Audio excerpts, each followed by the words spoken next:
Hey guys, MGH here and welcome back to The Italian Job. Do you remember this series?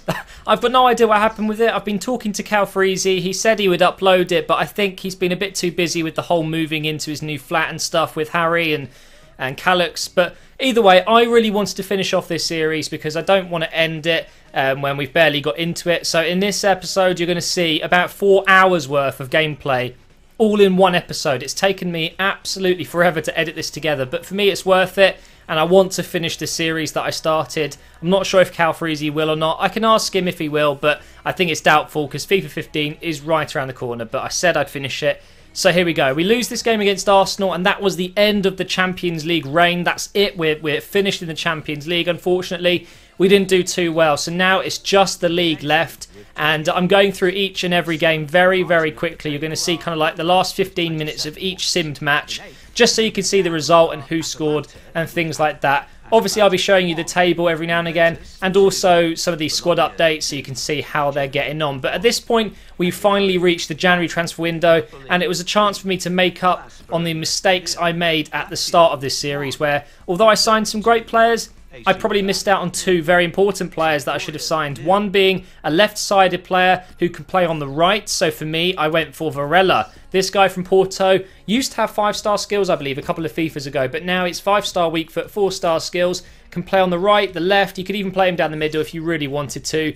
And they accept the deal of just 5 million. I signed him up on 60,000 per week for 2 years, which I think is a very good deal. We then go ahead and start a match against Sampdoria and absolutely smash them into pieces, and it ends 3-1 there. Miranda getting in on the goals as well, and there you can see he finally accepts. So we've signed a winger. I've definitely strengthened my midfield by doing that, and the next thing to do was to get Varane. Now this guy is one of the easiest signings you can make in career mode. Just loan Varane. He's an 81 centre back, and you can sign him up so easily because he's only a squad rotation player at Real Madrid. So I made the mistake of forgetting to look at him, and so now I've done that and I accepted him into my squad. Look at that, literally 400,000 left, £85 left on the wages. So we've managed to sign him up, strengthening my defence as well. So overall, a very good window for me. We're still in it at this point, so I'm still up for selling players potentially, but really I was just powering through the games. You can see I'm dropping a few points here and there, but mainly I'm doing really well, especially at home. I'm winning my games. I had a massive one against AC Milan here. Although they're not doing the best in real life over the last few years, they're still very dangerous in career mode. They've got a very good team. They're a very young team. But I was able to hold out for a draw there. We then destroyed Chivo there, 4-1. More goals from Mandzukic and Higuain there.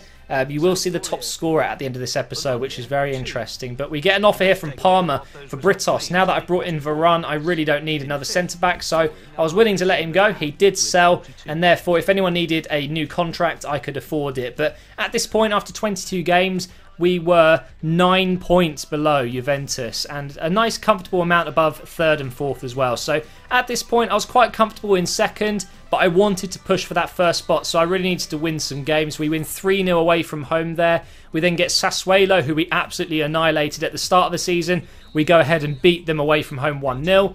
We then have Genoa, who we're beating 3-0 at this point. Mandzukic getting 2 there. Higuain again. And we make it 4 with Aga. Pretty nice result there at home. And at this point, I wanted to do a squad update and show you guys how they're getting on. So Reina, obviously being quite old, won't grow. Miranda, gone up by 1 at this point. Really good defender. I love him so much. Then we've got Varane up by 1 already. Daniel Aga, got him obviously very cheap. He's done very well for the team. We've got Bellerin?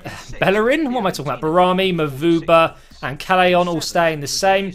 Insigne, great player, came on when we had some injuries. He's gone up by 1 there. Hamsik, one of my main players, gone up by 1 as well, which is good to see. Higuain is scoring many goals. He's gone up by 1.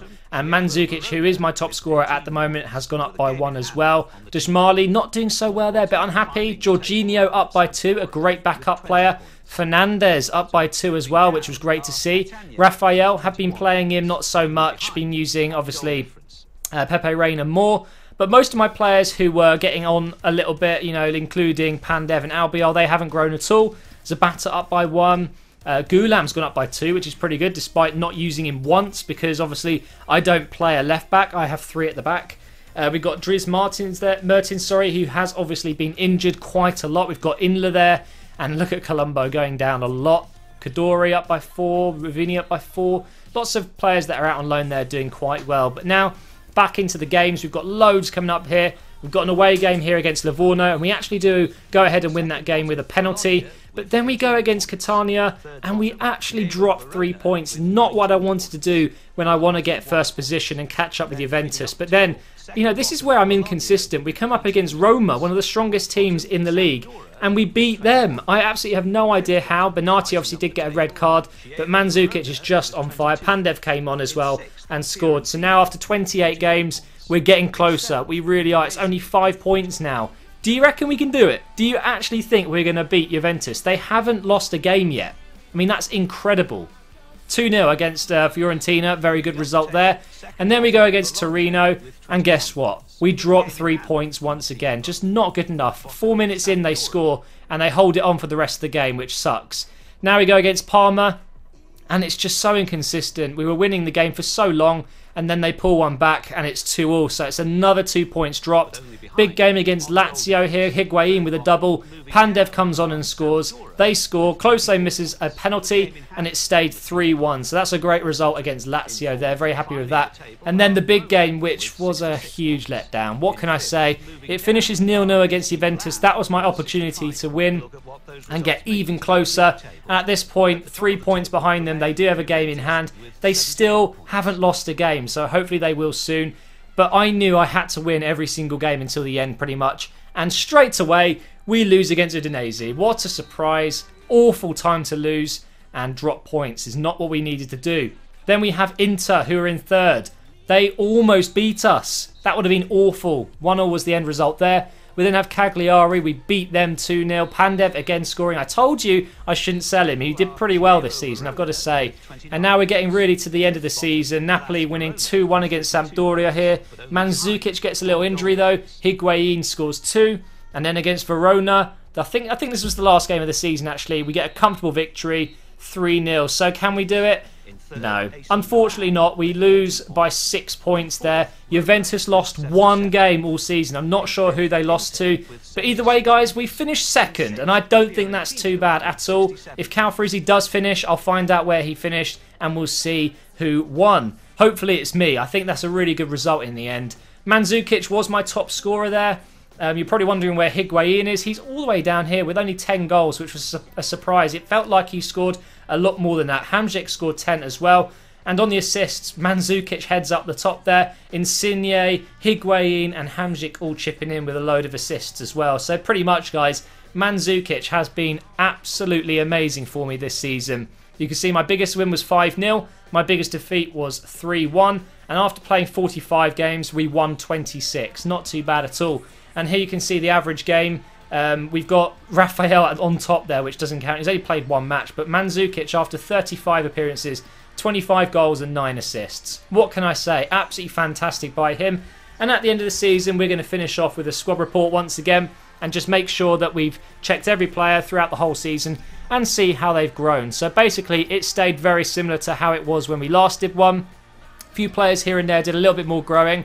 I got Mavuba at his prime. He's started to go down now. So that was a pretty good signing. Got him so cheap as well. But yeah, like I said, no one else really grew massively since you last saw. Although Mandzukic did actually go up by 2 in the end. He was incredible. He really did deserve much more of an upgrade than anyone else. So he did very well for me. Probably was my best signing. I was really proud of that signing. But anyway, Varela came in, didn't do too bad there. Pandev had a pretty good season.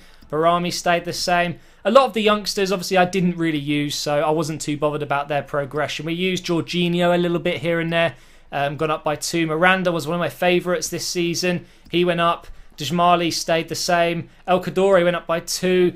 All very good, actually. I was really impressed with some of the growth. And that was it, guys. That's the end of the series. And for the next season, we would have had 36 million to spend, which isn't too bad at all. But thank you so much for watching. I apologise for the delay. I will do another one of this type of series in FIFA 15. I really did enjoy it. It's just a shame Calfreezy couldn't really do his either. But there you go. Thank you for watching, guys, and I'll see you next time.